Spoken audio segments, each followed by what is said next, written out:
राज्य, पुत्र, पत्नी, शरीर और सुख, तुम इनसे कितने भी आसक्त न हो, ये नष्ट हो जाते हैं।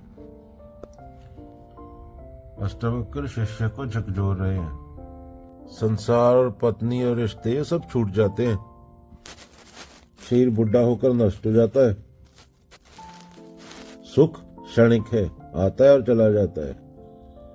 चाहे तुम उनसे कितनी भी आसक्ति क्यों न करो, वे तुमसे छूट ही जाते हैं।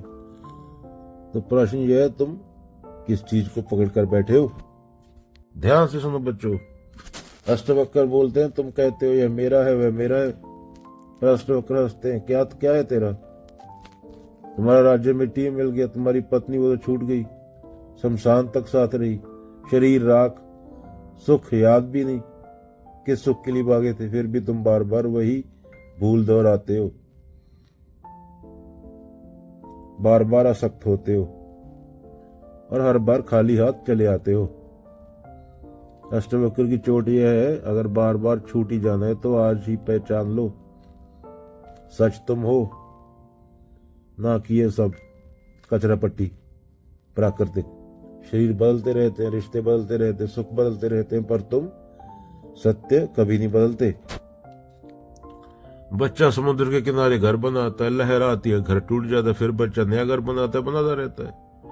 वैसे तेरे थॉट के लेवल पे बार बार तुम अभी कुछ और था, बाद में कुछ और है, उसके बाद कुछ और होएगा, बार बार जन्म होते रहते हैं।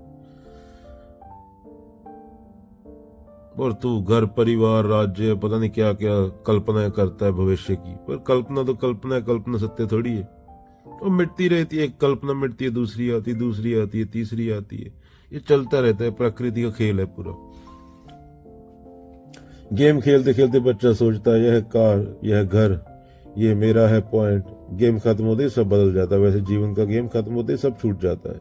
इंसान सोचता है मैंने शहर बना ली, सुख सुविधाएं जुटा ली, पर बाढ़, भूकंप, गर्मी आते ही सब नष्ट हो जाता है। अष्टवक्र की सीख है, अस्थायी चीज को स्थायी मत मानो, यही दुख का कारण है।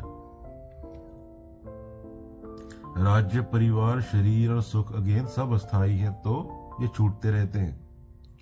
केवल सत्य शाश्वत है। सच्ची बुद्धिमानी यही है कि अभी से पहचान लो।